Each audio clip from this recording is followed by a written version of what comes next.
வணக்கம். தலைப்புச் செய்திகள். புதுச்சேரி மாநிலத்தில் வாக்கு இயந்திரங்களுக்கு சின்னம் பொருத்தும் பணி மாவட்ட ஆட்சியரும் தேர்தல் அதிகாரியுமான குலோத்துங்கன் முன்னிலையில் நடைபெற்றது. புதுச்சேரி மாநிலத்தில் நாடாளுமன்ற தேர்தல் வரும் 19ஆம் தேதி நடைபெற உள்ளதை அடுத்து தேர்தல் துறை சார்பில் அதற்கான ஏற்பாடுகள் தீவிரமாக நடைபெற்று வருகிறது.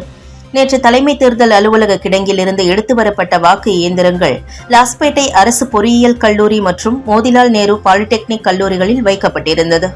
இந்நிலையில் பூட்டப்பட்ட அறையிலிருந்து வாக்கு இயந்திரங்கள் எடுத்துச் செல்லப்பட்டு சின்னங்கள் பொருத்தும் பணி நடைபெற்றது. தேர்தல் அலுவலர்கள் முன்னிலையில் நடைபெற்ற இந்த பணியினை மாவட்ட ஆட்சியர் குலோத்துங்கன் நேரில் பார்வையிட்டார். அதிமுகவிற்கு துரோகம் செய்தவர்கள் யாரும் அரசியலில் நீடித்ததாக வரலாறு இல்லை என அதிமுக வேட்பாளர் தமிழ்வேந்தனை ஆதரித்து பிரச்சாரம் மேற்கொண்ட மாநில செயலாளர் அன்பழகன் தெரிவித்துள்ளார். புதுச்சேரி நாடாளுமன்ற தொகுதி அதிமுக வேட்பாளர் தமிழ்வேந்தனை ஆதரித்து அதிமுக மாநில செயலாளர் அன்பழகன் இன்று நெல்லித்தோப்பு பகுதியில் இரட்டை இலை சின்னத்திற்கு வாக்கு கேட்டு திறந்த ஜீப்பில் தீவிர பரப்புரை மேற்கொண்டார். அப்போது பேசிய அன்பழகன், நகரத்தின் மையப்பகுதியாக உள்ள இந்த நெல்லித்தோப்பு சட்டமன்ற தொகுதி மிகவும் பின்தங்கிய தொகுதியாக உள்ளது. இந்த தொகுதியில் உள்கட்டமைப்பு வசதிகள் மேம்படுத்தப்படவில்லை. இங்குள்ள அரசியல்வாதிகள் எப்பொழுது யார் எந்த கட்சியில் தேர்தலை சந்திப்பார்கள் என புரிந்து கொள்ள முடியாத தொகுதியாக இருக்கிறது. இந்த தொகுதி அதிமுகவின் கோட்டையாகும். அதிமுகவிற்கு துரோகம் செய்தவர்கள் யாரும் அரசியலில் நீடித்ததாக வரலாறு இல்லை. அரசியல் ரீதியாக நம்மை மக்களுக்கு அடையாளம் காட்டியது இரட்டை இலை சின்னம் என்பதை மறந்துவிட்டு இன்று வேறு சின்னத்திற்கு வாக்கு கேட்டுக் கொண்டிருக்கின்றனர். இதுபோன்ற சந்தர்ப்பவாதிகளின் பேச்சை அதிமுக தொண்டர்கள் கேட்கக்கூடாது. அதிமுக ரத்தம் உடம்பில் ஓடும் ஒவ்வொருவரும் வாக்களிக்க வேண்டிய சின்னம் இரட்டை இலை சின்னம் என்றார். புதுச்சேரி கருவடிக்குப்பத்தில் சென்னை ராமகிருஷ்ண மடத்தின் வழிகாட்டுதலின் கீழ் இயங்கி வரும் ஸ்ரீ ராமகிருஷ்ண வித்யாலயா மேல்நிலைப்பள்ளி வளாகத்தில் பள்ளி ஆண்டு விழா மிகச்சிறப்பாக கொண்டாடப்பட்டது. விழாவிற்கு வருகை புரிந்தவர்களை பள்ளியின் தாளாளர் கணேசன் வரவேற்று பேசினார். புதுச்சேரி ராமகிருஷ்ணா மடத்தின் பொறுப்பாளர் சுவாமி நித்யேஸ்வரந்த் மகாராஜ் முன்னிலை வகித்து அனைவருக்கும் அறிவுரை வழங்கினார். புதுச்சேரி அரசு செயலர் முனைவர் ஜெயந்தகுமார் தலைமையேற்று தலைமையுரையாற்றினார். புதுச்சேரி ரோட்டரி சங்கம் மிட்டவுன் தலைவர் முனைவர் கிருஷ்ணராஜு, ஸ்ரீ ராமகிருஷ்ண சேவா சங்கத்தின் செயலாளர் நடன சபாபதி வாழ்த்துரை வழங்கினர். பள்ளியின் இயக்குநர் சுரீந்தர் 2023-2024 கல்வியாண்டில் கல்வியில் முன்னிலை வகித்த மாணவர்களுக்கு தகுதி சான்றிதழும் வருகை பதிவிற்கான சான்றிதழும் வழங்கினார். விழாவில் மாணவர்களின் கலை நிகழ்ச்சிகள் இடம்பெற்றன. நிகழ்ச்சியில் ஸ்ரீ ராமகிருஷ்ண சேவா சங்கத்தின் தலைவர் ராமகிருஷ்ண சிங், பொருளாளர் முத்துராமன், இணை செயலாளர் சுவாமிநாதன் மற்றும் அனைத்து சங்க உறுப்பினர்களும் ஆசிரியைகளும் கலந்து கொண்டு விழாவினை சிறப்பித்தனர். ஜாஃபர் சாதிக்குடனான தொடர்பு பற்றி விளக்கம் அளிக்க புதுச்சேரி காங்கிரஸ் பிரமுகர் ராஜேந்திரனுக்கு போதைப்பொருள் தடுப்பு பிரிவு சம்மன் அனுப்பியுள்ளதாக செய்தி வெளியான நிலையில் அது முற்றிலும் உண்மையல்ல என்றும் அரசியலில் என்னை வீழ்த்த காழ்ப்புணர்ச்சி காரணமாக அவதூறு பரப்பப்பட்டு வருவதாக ராஜேந்திரன் விளக்கம் அளித்துள்ளார். புதுச்சேரி முத்தியால்பேட்டை பகுதியைச் சேர்ந்தவர் ராஜேந்திரன். ஒரு சில வருடங்களுக்கு முன்பு அண்ணா சாலையில் இயக்குநர் அமீர், சினிமா பாடல் எழுத்தாளர் சினேகன் ஆகியோரை அழைத்து வந்து பாண்டி கஃபே என்ற கடையை திறந்தார். இதனிடையே ஈரம் என்ற பெயரில் அறக்கட்டளை தொடங்கிய ராஜேந்திரன் எதிர்வரும் சட்டமன்ற தேர்தலை முன்னிட்டு முத்தியால்பேட்டை சட்டமன்ற தொகுதியை குறிவைத்து பணியாற்றி வந்த நிலையில் கடந்த சில மாதங்களுக்கு முன்பு காங்கிரஸ் கட்சியில் தன்னை இணைத்துக் கொண்டார். இது ஒருபுறம் இருக்க, சர்வதேச அளவில் போதைப்பொருள் கடத்திய வழக்கில் கைது செய்யப்பட்டுள்ள முன்னாள் திமுக நிர்வாகி ஜாஃபர் சாதிக்குடன் இவருக்கு தொடர்பு இருப்பதாக புதுச்சேரி அதிமுக தொடர்ந்து குற்றம் சாட்டி வந்தது. இதற்கு மறுப்பு தெரிவித்த ராஜேந்திரன் தன்னை பற்றி அவதூறு பரப்பினால் வழக்கு தொடர்வேன் என எச்சரிக்கை விடுத்திருந்தார். இந்நிலையில் ஜாஃபர் சாதிக்குடனான தொடர்பு பற்றி விளக்கம் அளிக்க ராஜேந்திரனுக்கு அமலாக்கத்துறை சம்மன் அனுப்பியுள்ளதாக இன்று காலை செய்தி வெளியானது.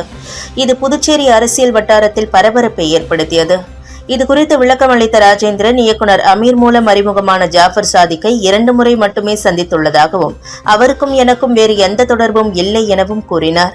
மேலும் போதைப் பொருள் தடுப்பு பிரிவிலிருந்து எனக்கு சம்மன் வந்துள்ளது என்ற செய்தி முற்றிலும் பொய்யானது என்றும் அரசியலில் என்னை வீழ்த்த காழ்ப்புணர்ச்சி காரணமாக என் மீது அவதூறு பரப்பப்படுகிறது எனவும் விளக்கம் அளித்துள்ளார்.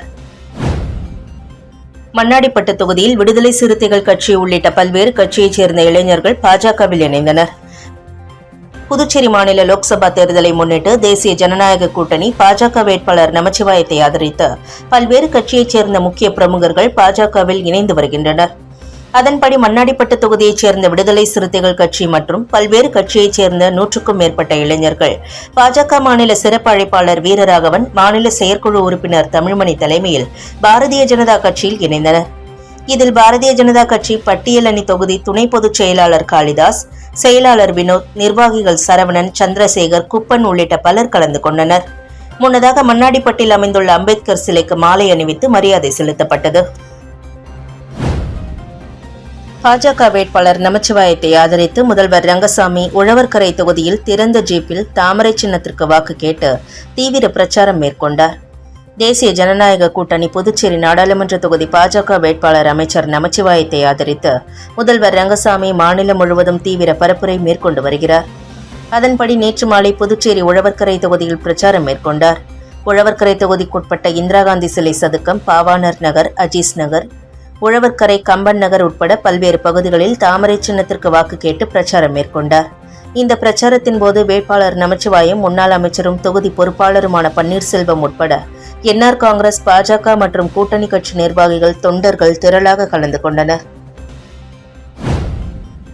புதுச்சேரி காங்கிரஸ் வேட்பாளர் வைத்திலிங்கம் கூட்டணி கட்சி தலைவர்களுடன் வில்லியனூர், சுல்தான்பேட்டை, ஈத்கா பள்ளிவாசல் இஸ்லாமியர்கள் தொழுகை முடிந்து வெளியே வந்தவர்களிடம் வாக்குகளை சேகரித்தார். புதுச்சேரி நாடாளுமன்ற தேர்தல் வருகின்ற 19ஆம் தேதி வாக்குப்பதிவு நடைபெறுகிறது. இதனை முன்னிட்டு அரசியல் கட்சிகள் அனல் பறக்கும் பிரச்சாரத்தில் ஈடுபட்டு வருகின்றன. இந்நிலையில் இந்திய கூட்டணி கட்சி சார்பில் காங்கிரஸ் வேட்பாளராக வைத்திலிங்கம் போட்டியிடுகிறார். இவர் கட்சித் தலைவர்கள், நிர்வாகிகளுடன் பல்வேறு பகுதிகளில் சென்று வாக்குகளை சேகரித்து வருகிறார். இந்நிலையில் ரம்ஜான் தினமான இன்று புதுச்சேரியை அடுத்த வில்லியனூர், சுல்தான்பேட்டை, ஈத்கா பள்ளிவாசல் இஸ்லாமியர்கள் தொழுகை முடிந்து வெளியே வந்தவர்களிடம் வாக்குகளை சேகரித்தார். இந்த வாக்கு சேகரிப்பில் சட்டமன்ற எதிர்க்கட்சித் தலைவர் சிவா, காங்கிரஸ் ஒருங்கிணைப்பாளர் முகமது ஹசன், அவைத்தலைவர் ஜலால் ஹனீப், சிறுபான்மையினர் நல உரிமை பிரிவு மாநில அமைப்பாளர் முகமது ஹாலித், அயலக அணி அமைப்பாளர் ஷாஜகான், கலிமுல்லா, அனீஸ் மற்றும் கட்சி நிர்வாகிகள், தொண்டர்கள் திரளாக கலந்து கொண்டனர். அதிமுக வேட்பாளர் தமிழ்வேந்தனை ஆதரித்து அதிமுக மாநில இணை செயலாளர் கணேசன் தலைமையில் சாரம் பகுதியில் இரட்டை இலை சின்னத்திற்கு அதிமுகவினர் வாக்கு சேகரித்தனர். புதுச்சேரி நாடாளுமன்ற தொகுதியில் அதிமுக சார்பில் தமிழ்வேந்தன் போட்டியிடுகிறார். இவரை ஆதரித்து மாநில செயலாளர் அன்பழகன் புதுவை முழுவதும் தீவிர பிரச்சாரம் மேற்கொண்டு வருகிறார். இந்நிலையில் காமராஜர் நகர் தொகுதிக்குட்பட்ட சாரம் பகுதியில் அதிமுக மாநில இணை செயலாளர் கணேசன் தலைமையில் தொகுதி செயலாளர் ஆறுமுகம் முன்னிலையில் அதிமுக வேட்பாளர் தமிழ்வேந்தனை ஆதரித்து அதிமுகவினர் வீடு வீடாக சென்று இரட்டை இலை சின்னத்திற்கு வாக்கு சேகரித்தனர். முன்னதாக அப்பகுதியில் உள்ள சிவசுப்பிரமணிய சுவாமி ஆலயத்தில் சிறப்பு பூஜை செய்யப்பட்டு பிரச்சாரம் தொடங்கியது. புனித ரமலான் பண்டிகை புதுச்சேரியில் இன்று வழக்கமான உற்சாகத்துடன் கொண்டாடப்பட்டு வருகிறது. அதிகாலை சிறப்பு தொழுகை மேற்கண்ட இஸ்லாமியர்கள் ஒவ்வொருவரும் கட்டித் தழுவி ரமலான் வாழ்த்துக்களை பரிமாறிக்கொண்டனர். இஸ்லாமியர்களின் முக்கியமான பண்டிகைகளில் ஒன்றான ரமலான் பண்டிகையானது புதுச்சேரியில் இன்று வழக்கமான உற்சாகத்துடன் கொண்டாடப்பட்டு வருகிறது.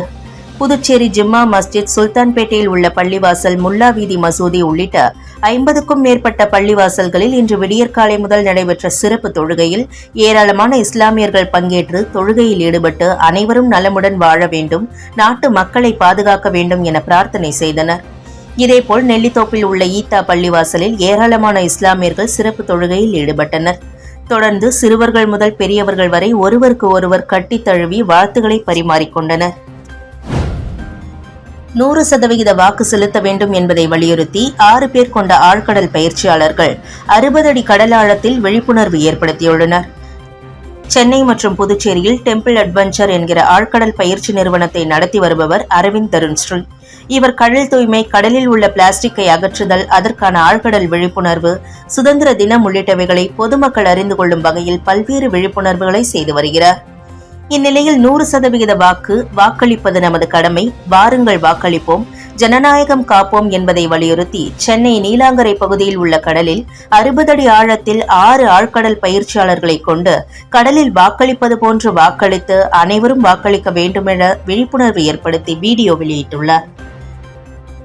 இத்துடன் செய்திகள் நிறைவடைந்தன. வணக்கம்.